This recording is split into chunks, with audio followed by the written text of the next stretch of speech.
Oh boy. So my thoughts are gonna be all over the place. People who don't like my more rambly videos, get ready, because I saw something and I have to hit record, and I'm not supposed to be because I'm supposed to be working on my comic. That's Raw Nights. That's coming pretty soon. So I'll keep you updated on that. But I've been really busy working on that. But I mean, I can't not. This is like the biggest piece of news for me, like of the year so far. Oh boy. Okay, so we have our first Angel Feather unit in the Overdress era. Now I know, it's not technically an Angel Feather unit, it's a Keter Sanctuary unit. So but I'm still gonna refer to the units as being from the clans that they're very clearly supposed to be from. Basically, we got lists of what cards will be coming in each of the start decks, and the start decks are a lot more interesting than I thought they would be. So, first of all, they, for the most part, come with play sets of basically everything. There are a few cards here and there they don't come with full play sets of, but that's the gist of it, right? Like, for the most part, you're getting most of the cards you'll need. You only need to buy like one more copy of the deck at most if you want to finish the play sets, and even then, the decks are so cheap that you can totally do that. Now, I'm gonna be talking about the Keter Sanctuary one, because that's the one I'm most interested in. So before this point, I've been heavily leaning towards the Dragon Empire stuff, because I thought that stuff looked the coolest.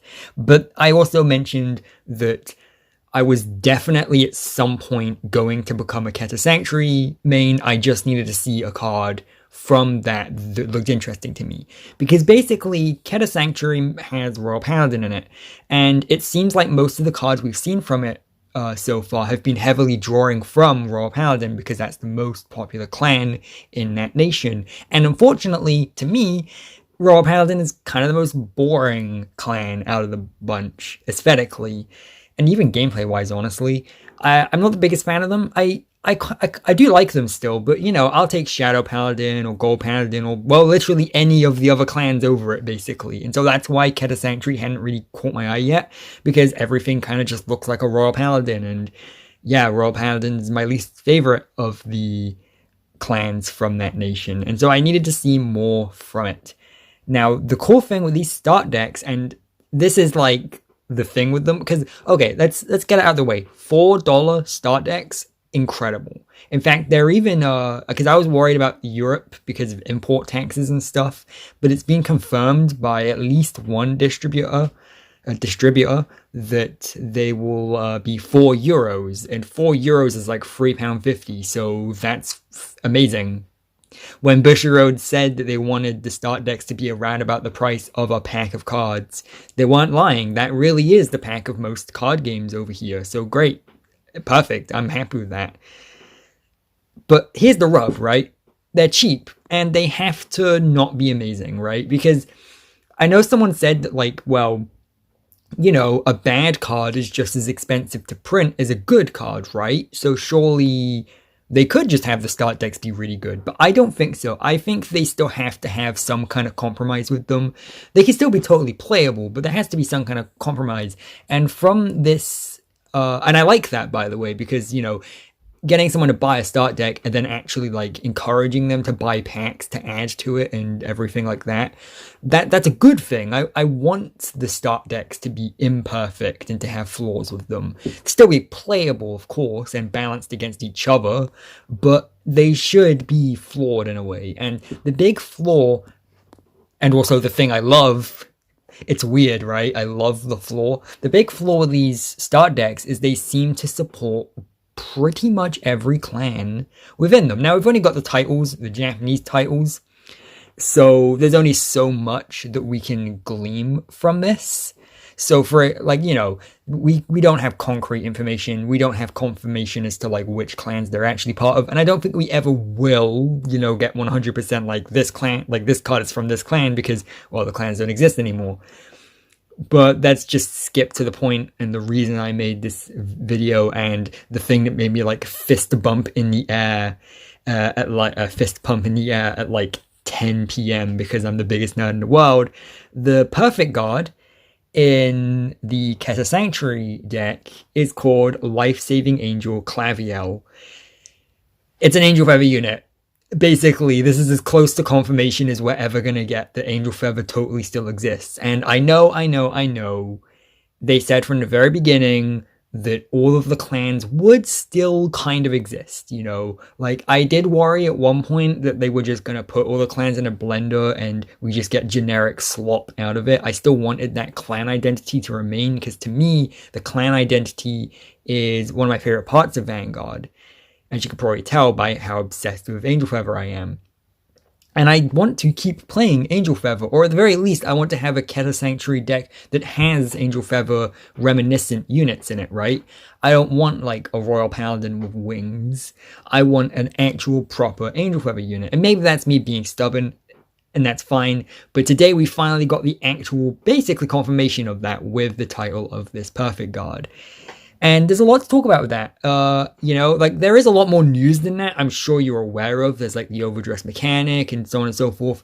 But we're just going to talk about this one card, basically, for the rest of this video, because I want to keep this nice and short and get it out fast, so I can keep working on the comic and other stuff that I'm working on. I'm pretty busy recently. But basically, yes, I will be pre-ordering this Keter Sanctuary deck, and probably more of the decks than just that. And yes, I will be trying to get my hands on that first booster as well, because we've got Angel Feathers now. So, okay, let's actually, like, step back a bit. So, this is called Life Saving Angel Klaviel. That's about as clear-cut as we get, right? Like, that's an Angel Feather unit. It's got the same naming convention. And, I mean, hell, they even called it Life Saving Angel. Like, that's basically their way of telling me specifically, don't worry, you're an idiot. They are coming. So, thank you, bushiroad, for listening and actually answering. I appreciate that. It's about as obvious as they possibly could have made it.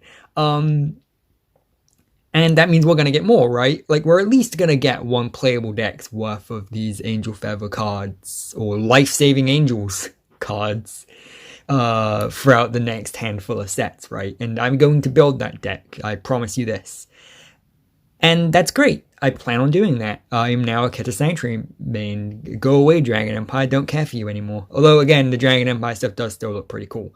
Of course, this Life Saving Angel card is only one card in the entire deck. It's only 4 copies of this one card, and it is the Perfect Guard. There could be other Angel Feather cards in here, or Life Saving Angels or whatever, but if they are, they have names that don't really lend themselves to that. Again, we have to see the card artwork to be sure, and we haven't seen the card artwork. We've only seen the card artwork for the units that very obviously belong to Royal Paladin. And there's a lot of blurred lines as to where one clan stops and another starts, so I assume they're going to do a lot with that. But I also kind of assume they're going to recommend you stick with similar archetypes and that kind of thing because of playstyles and stuff. I assume they're going to at least encourage that. I don't know. Like, for example, you'll be able to, like, put Shadow Paladins and Angel Feathers together and everything, but for the most part, I imagine most of the actually good, like, top-tier decks are going to focus on one archetype a lot more than the others, right? And so, basically what I'm saying is I'm expecting over the next course of the year or so, we are going to see a lot more Life-Saving Angel adjacent cards, and that's going to be a playable deck. How long will it take? I don't know, but we'll see it, right? And the fact that we've got one card basically confirms that.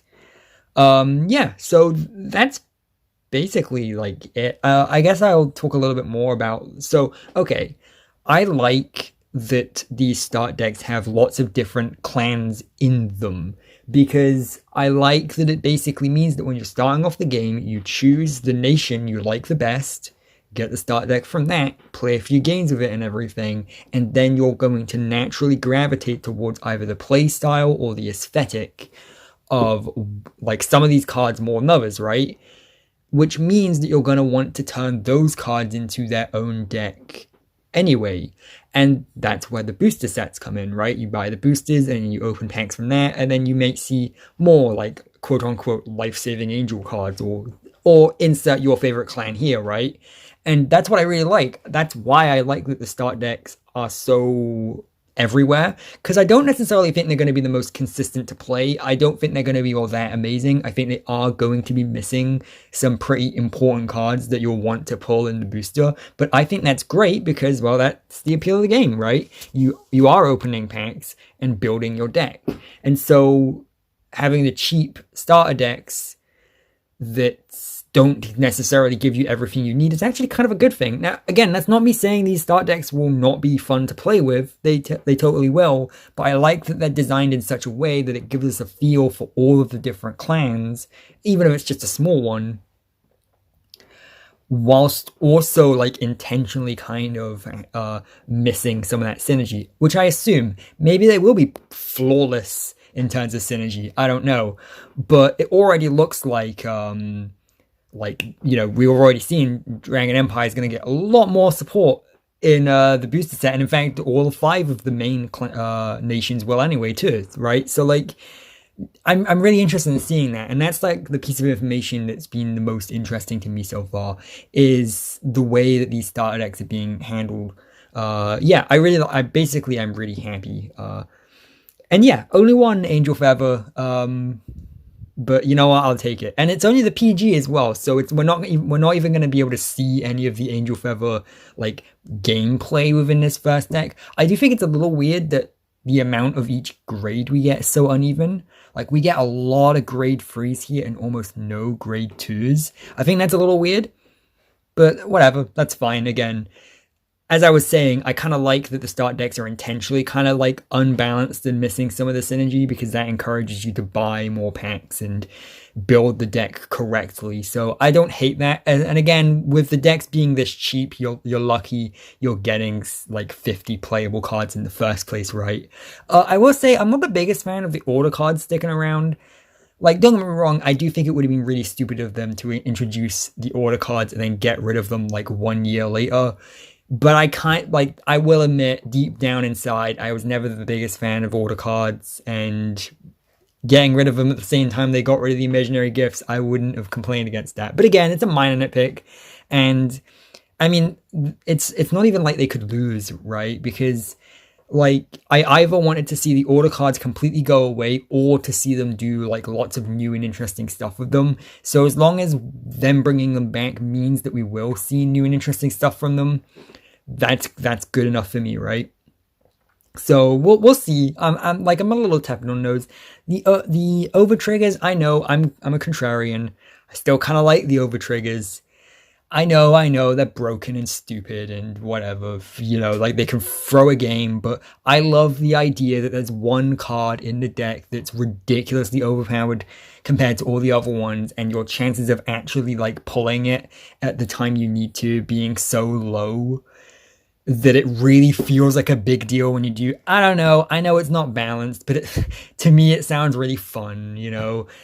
Maybe it is super frustrating, and it will be actually frustrating to play against, but I don't know, like, I still think it's cool. The ride deck I worry about a little bit, because it needs to be a mechanic that's balanced around, and I don't necessarily have time to really go through my full thoughts on the ride deck. But basically, one, I think it's very clever that you're only allowed to ride deck in overdress format, thank God.